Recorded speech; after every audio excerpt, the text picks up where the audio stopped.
നമ്മൾ ഈ വീഡിയോയിലൂടെ നോക്കാൻ പോകുന്നത് നമ്മുടെ മോളിവുഡിനെ സംബന്ധിച്ചിടത്തോളം ഏറ്റവും ബെസ്റ്റ് ടൈം ആയിരുന്നു ഈ കഴിഞ്ഞ 2025. അതിൽ ഏകദേശം 200 സിനിമകൾ റിലീസും ചെയ്തു, 3900 കോടിയോളം കളക്റ്റും ചെയ്തു. ഇത് ഞാൻ കൈനിട്ടൊന്നുമല്ല, ഇത് ഗൂഗിളിനോട് ചോദിച്ചപ്പോൾ ഗൂഗിൾ പറഞ്ഞാണ്. ഞാൻ മുമ്പ് പറഞ്ഞ 200 സിനിമകളിൽ നിന്ന് കളക്ട് ചെയ്തതാണ് 3900 കോടി. ഇതിൽ ചെറുതും വലുതും ആയതും ഹിറ്റും ഫ്ലോപ്പും ആയതെല്ലാം ആ പറഞ്ഞ 200 അകത്ത് ഉൾപ്പെടുന്നുണ്ട്. ഇത്രയും നല്ല ബെസ്റ്റ് ടൈമും ഇപ്പൊ ഈ നടക്കുന്ന കറണ്ട് ഇയർ ആയിട്ടുള്ള 2026 തമ്മിലുള്ള കമ്പാരിസൺ വീഡിയോ ആണ് ഇത്. അതായത് എന്റെ രീതി മാത്രമായിട്ടുള്ള ഒരു കാഴ്ചപ്പാടാണിത്. നമുക്ക് വീഡിയോ സ്റ്റാർട്ട് ചെയ്യാം. ഞാൻ നേരത്തെ പറഞ്ഞ പോലെ നമ്മുടെ ഇൻഡസ്ട്രിയുടെ ഏറ്റവും പീക്ക് ലെവലായിട്ടുള്ള ടൈം ആയിരുന്നു 2025. ഇതിന് കാരണം ഞാൻ പറഞ്ഞ കളക്ഷൻ മാത്രമല്ല, നമ്മുടെ ആ പഴയ ലാലേട്ടനെ തുടരും സിനിമയിലൂടെ തിരിച്ചും കിട്ടി. അത് വളരെ വലിയൊരു കംബാക്ക് തന്നെയായിരുന്നു. ഇത് മാത്രമൊന്നുമല്ല, നമ്മുടെ സൗത്ത് ഇന്ത്യയിലെ തന്നെ ഫസ്റ്റ് ഫീമെയിൽ സൂപ്പർ ഹീറോ വന്ന വർഷം കൂടിയായിരുന്നു 2025. വൺ ആൻഡ് ഓൺലി ലോക ചാപ്റ്റർ 1 ചന്ദ്ര. നമ്മുടെ ഇൻഡസ്ട്രിയുടെ ഫസ്റ്റ് 300 CR ഓപ്പൺ ആക്കിയ സിനിമ. ഇതിന്റെ സെക്കൻഡ് പാർട്ടായ ചാത്തന്റെ ഹൈപ്പ് ഒന്നും ഞാൻ പറയേണ്ടതായിട്ടില്ലല്ലോ.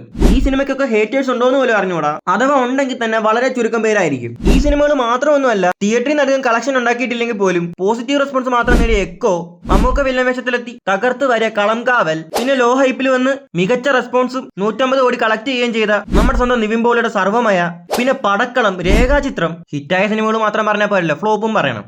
നമ്മുടെ ദിലീപേട്ടനെ ബിഗ് കമ്പാക്ക് എന്ന് പറഞ്ഞു വന്ന് കളക്ഷൻ വൈസ് ആയാലും റെസ്പോൺസ് വൈസ് ആയാലും അമ്പയെ പരാജയപ്പെട്ട സിനിമ ബബ്ബബ്ബ. പിന്നെ ലിയോയുടെ ഫസ്റ്റ് ഡേ കളക്ഷനും തൂക്കി അങ്ങേയറ്റ ഹൈപ്പും കൊണ്ട് വന്നിട്ട് മിക്സ്ഡ് റെസ്പോൺസ് വാങ്ങിയ എമ്പുരാനും ഇതിനകത്ത് ഉൾപ്പെടുന്നുണ്ട്. പക്ഷെ സിനിമ അറൌണ്ട് 250 കോടിക്ക് മേളിൽ കളക്ട് ചെയ്തിട്ടുണ്ട്. അതുപോലെ തന്നെ 2024 വെച്ച് കമ്പയർ ചെയ്യുമ്പോൾ വലിയ വളർച്ച തന്നെയാണ് നമ്മുടെ ഇൻഡസ്ട്രിക്ക് ഉണ്ടായിട്ടുള്ളത്.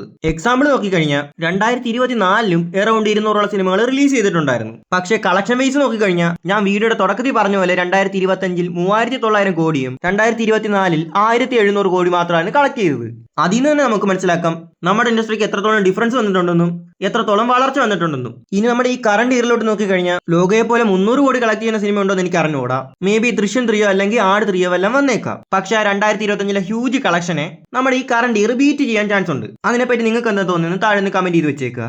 ഇതിനോടകം തന്നെ ചത്താ പച്ച, പ്രകമ്പനം, ആശകളായിരം, ബേബി ഗേൾ എന്ന് പറയുന്ന സിനിമകളൊക്കെ റിലീസ് ചെയ്തിട്ടുണ്ടായിരുന്നു. ഈ സിനിമകളൊക്കെ അധികം കളക്ട് ചെയ്തിട്ടില്ലെങ്കിൽ പോലും മോശമല്ലാത്ത രീതിക്ക് കളക്റ്റും ചെയ്തിട്ടുണ്ട്. ഇത്രയും സിനിമകൾ ഇറങ്ങിയപ്പോൾ തന്നെ ഓൾമോസ്റ്റ് 100 കോടിയോളം കളക്റ്റും ചെയ്തിട്ടുണ്ട്. ഇതുവരെ വന്നത് വളരെ ചെറിയ സിനിമകളായിരുന്നെങ്കിൽ ഇനി വരാനിരിക്കുന്നത് വലിയ സിനിമകളാണ്. അതിൽ ഈ വരുന്ന 19 റിലീസ് ചെയ്യാൻ പോകുന്ന ആട് 3 സിനിമ ദുരന്തർ 2 ക്ലാസ് റിലീസ് ആയിട്ടാണ് എത്തുന്നത്. എങ്കിൽ പോലും ആ സിനിമയ്ക്ക് അല്ലെങ്കിൽ അതിലുള്ള ക്യാരക്ടേഴ്സിന് സെപ്പറേറ്റ് ഫാൻ ബേസ് കാരണം സിനിമ അത്യാവശ്യം നല്ല രീതിക്ക് കളക്ട് ചെയ്യുന്നതായിരിക്കും. പിന്നെ വരാൻ പോകുന്നത് നമ്മുടെ ലാലേട്ടന്റെ ദൃശ്യം 3. സിനിമയുടെ ഫസ്റ്റ് പാർട്ട് സെക്കൻഡ് പാർട്ട് ഉണ്ടാക്കിയ ഓളം കാരണം സിനിമയുടെ തേർഡ് പാർട്ടിന് എക്സ്പെക്ടേഷൻ കൊണ്ടായാലും ഹൈപ്പ് കൊണ്ടായാലും അങ്ങേയറ്റം പീക്ക് ലെവലാണ്. ഈ സിനിമ ലോകയുടെ കളക്ഷൻ തകർക്കുമെന്നൊന്നും അറിഞ്ഞൂടാ. പക്ഷേ ഈ വർഷത്തെ ഏറ്റവും കൂടുതൽ കളക്ഷൻ തരുന്ന സിനിമകൾ ഒന്നായിരിക്കാം ദൃശ്യം 3. അതുപോലെ തന്നെ ദൃശ്യം 3യുടെ കൂടെ കൊണ്ട് ക്ലാഷ് വെച്ചേക്കുന്ന വാഴ 2 അധികം കളക്ഷൻ ഒന്നും നേടിയില്ലെങ്കിൽ പോലും ഇതിന്റെ ഫസ്റ്റ് പാർട്ടിനെ പോലെയോ അല്ലെങ്കിൽ നമ്മൾ എക്സ്പെക്ട് ചെയ്യുന്ന സിനിമ പോലെ ആണെങ്കിൽ അല്ലെങ്കിൽ എൻജോയ് ചെയ്യാൻ പറ്റിയ സിനിമകൾ ഉണ്ടെങ്കിൽ അത്യാവശ്യം സിനിമ കളക്ട് ചെയ്യുന്നതായിരിക്കും. പിന്നെ നമ്മുടെ ടൊവിനോയുടെ പള്ളിച്ചട്ടമ്പി ആയിക്കോട്ടെ, സിനിമ ഒരു വലിയ ക്യാൻവാസിലാണ് എടുത്തു വെച്ചേക്കുന്നത്. ടൊവിനോ ഈ സിനിമയിൽ ARMനേക്കാളും എഫേർട്ട് എടുത്തിട്ടുണ്ടെന്നാണ് പറയുന്നത്. അതിൽ നിന്ന് തന്നെ മനസ്സിലാക്കാൻ സിനിമയുടെ റേഞ്ച് എത്രത്തോളം ഉണ്ടെന്ന്. ARM അതിന് 106 കോടിയോളമാണ് കളക്ട് ചെയ്തിരുന്നത്. അപ്പോൾ ARMനേക്കാളൊക്കെ വലിയ ക്യാൻവാസി വരുന്ന സിനിമ ആയതുകൊണ്ടും പിന്നെ ടൊവിനോയുടെ കരിയറിൽ ഏറ്റവും എഫേർട്ട് ഇടുന്ന സിനിമ ആയതുകൊണ്ടും ഈ പള്ളിച്ചട്ടമ്പി 100 കോടിക്ക് മേളിൽ കളക്ട് ചെയ്യുന്നതായിരിക്കും. പിന്നെ നമ്മുടെ ആസിഫ് അലിയുടെ ടിക്കി ടാക്ക ഇപ്പൊ തന്നെ സിനിമയ്ക്ക് അത്യാവശ്യം നല്ല ഹൈപ്പ് ഉണ്ട്.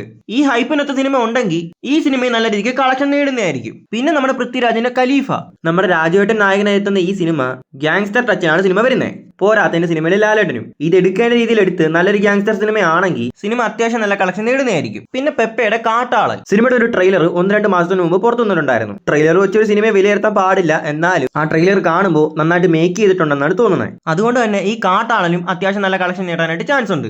അടുത്തത് ഐ ആം ഗെയിം, നമ്മുടെ ദുൽഖർ സൽമാന്റെ ഗ്യാങ്സ്റ്റർ സിനിമ. സിനിമയുടെ ഫസ്റ്റ് ലുക്ക് പോസ്റ്റർ വന്നത് മുതൽ അന്യായ ഹൈപ്പാണ് സിനിമയ്ക്കുള്ളത്.